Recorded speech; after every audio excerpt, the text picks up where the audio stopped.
ദൈവനാമത്തിന് മഹത്വമുണ്ടാകട്ടെ. സഭാപ്രസംഗിയുടെ പുസ്തകം 2-ാം അധ്യായം 24 മുതലുള്ള വാക്യങ്ങൾ. തിന്നുകുടിച്ച് തൻ്റെ പ്രയത്നത്താൽ സുഖം അനുഭവിക്കുന്നതല്ലാതെ മനുഷ്യന് മറ്റൊരു നന്മയുമില്ല, അതും ദൈവത്തിൻ്റെ കയ്യിൽ നിന്നുള്ളത് എന്ന് ഞാൻ കണ്ടു. അവൻ നൽകിയിട്ടല്ലാതെ ആർ ഭക്ഷിക്കും, ആർ അനുഭവിക്കും? തനിക്ക് പ്രസാദമുള്ള മനുഷ്യന് അവൻ ജ്ഞാനവും അറിവും സന്തോഷവും കൊടുക്കുന്നു.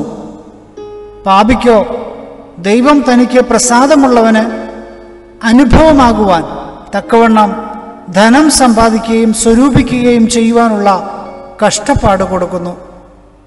അതും മായയും വൃഥാ പ്രയത്നവും അത്രേ. അവൻ നൽകിയിട്ടല്ലാതെ ആർ ഭക്ഷിക്കും, ആർ അനുഭവിക്കും? ദൈവം നമുക്ക് ദാനമായി നൽകിയ പുതിയ ദിവസത്തിനായി സ്തോത്രം ചെയ്തുകൊണ്ട് ദൈവസന്നിധിയിൽ നമുക്കായിരിക്കാം. ജ്ഞാനികളിൽ ജ്ഞാനിയായിരുന്ന ശലോമോന്റെ ജീവിത ചിന്തകളിൽ ഒരു വചനമാണ് മുകളിൽ നാം വായിച്ചത്. അവൻ നൽകിയിട്ടല്ലാതെ ആർ ഭക്ഷിക്കും, ആർ അനുഭവിക്കും? ദൈവത്തിൽ നിന്ന് ലഭിക്കുന്നതല്ലാതെ പ്രശംസിക്കുവാനോ പുകഴുവാനോ അഹങ്കരിക്കുവാനോ മനുഷ്യന് യാതൊന്നുമില്ല എന്ന് ഇപ്പോഴത്തെ തലമുറയെ ഓർമ്മിപ്പിക്കുവാനായി ഒരു ചെറിയ ചിന്ത ശലോമോൻ പങ്കുവയ്ക്കുകയാണ്. ഭൂമിയിലെ ജ്ഞാനത്തിന് യഥാർത്ഥമായ ഒരു മൂല്യമില്ല. നൈമിഷികമായ ചില സുഖങ്ങൾ അനുഭവിക്കുന്നു എന്ന് തോന്നിയാലും ഭൗതികമായതെന്തും ഭൂമിയിൽ തുടങ്ങി ഭൂമിയിൽ അവസാനിക്കുന്നു. ഒരു മനുഷ്യന്റെ മരണത്തോടുകൂടി താൻ ഭൂമിയിൽ സമ്പാദിച്ചതൊക്കെ ഇല്ലാതാവുകയാണ്. എപ്പോഴും താൻ പറയുന്നത് പോലെ വെറും മായയും വൃഥാ പ്രയത്നവും അത്രേ. ഓരോ പ്രഭാതങ്ങളും പൊട്ടിവിടരുമ്പോൾ നാം ഉണർന്ന് വീണ്ടും അധ്വാനിക്കുവാൻ തുടങ്ങുകയാണ്. വൈകുന്നേരം പിന്നെയും വിശ്രമിക്കുന്നു. ഇത് മാത്രമേ ഉള്ളൂ ഒരു മനുഷ്യന്റെ ജീവിതം. മനുഷ്യൻ തൻ്റെ ഈ യാത്രയിൽ നേടുന്നതൊക്കെ എല്ലാം നമ്മുടേതാണ് എന്ന് പറയുവാനാണ് ആഗ്രഹിക്കുന്നത്. എൻ്റേത്, ഞാനുണ്ടാക്കിയത്, ഞാൻ വാങ്ങിയത്. സ്വാർത്ഥത നിറഞ്ഞ നമ്മുടെ ജീവിതം. ഒരിക്കൽ മരിക്കുമ്പോൾ ഇത് എവിടെ പോകുന്നുവെന്ന് മരിക്കുന്നയാൾ അറിയുന്നില്ല. ഈ അല്പകാല ജീവിതത്തിൽ നമുക്ക് ലഭിക്കുന്നതെല്ലാം ദൈവത്തിൻ്റെ ദാനമായി നമുക്ക് കിട്ടുന്നതാണെന്ന് ഒരു ചിന്ത വേണം. ദൈവം നമുക്ക് വേണ്ടി ഒരുക്കി വച്ചിരിക്കുന്നതാണിതൊക്കെ.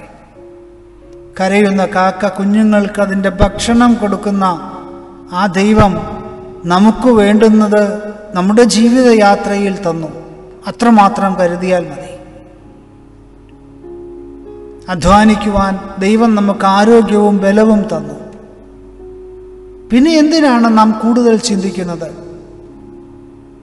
മത്തായി എഴുതിയ സുവിശേഷം 6-ാം അധ്യായത്തിൽ നാം വായിക്കുന്നത് പോലെ, ഇന്നുള്ളതും നാളെ അടുപ്പിലിടുന്നതുമായ വയലിലെ പുല്ലിനെ ദൈവം ഇങ്ങനെ ചമയിക്കുന്നു എങ്കിൽ അല്പവിശ്വാസികളെ നിങ്ങളെ എത്രയധികം.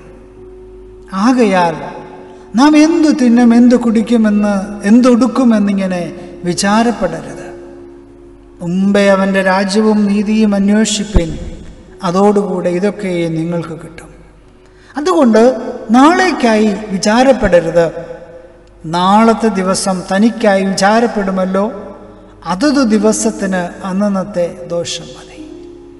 ഈ ലോകത്തിലെ നശ്വരമായ സുഖസമൃദ്ധിയിൽ നാം വിചാരപ്പെടുന്നുണ്ടെങ്കിൽ തീർച്ചയായും നമ്മുടെ മുൻഗണനകൾ ഒന്നുകൂടി പുനഃപരിശോധിക്കേണ്ടുന്ന സമയമാണിത്.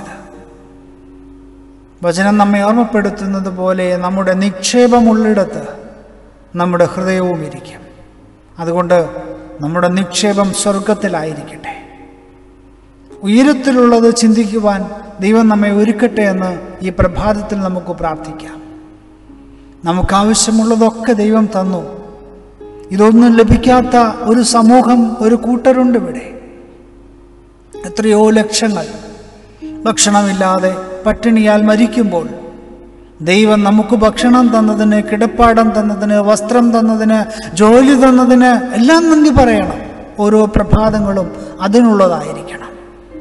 അതുകൊണ്ട് പ്രിയമുള്ളവരെ, നാമും നമ്മുടെ ജീവനും നമുക്കുള്ളതും എല്ലാം തമ്പുരാൻ്റെ കരങ്ങളിലാണെന്ന കാര്യം നാം മറക്കരുത്. ഒരിക്കലും എൻ്റെ നേട്ടമെന്ന് പറഞ്ഞ് അഹങ്കരിക്കരുത്. കഴിഞ്ഞു പോകുന്ന ഓരോ നിമിഷങ്ങൾക്കും, ഓരോ മിനിറ്റുകൾക്കും, മണിക്കൂറുകൾക്കും, ദിവസങ്ങൾക്കും, മാസങ്ങൾക്കും, വർഷങ്ങൾക്കും നാം നന്ദി പറയണം. അതുകൊണ്ട് ദൈവസന്നിധിയിൽ നന്ദി നിറഞ്ഞ ഹൃദയത്തോടെ നമുക്ക് ആയിരിക്കാം.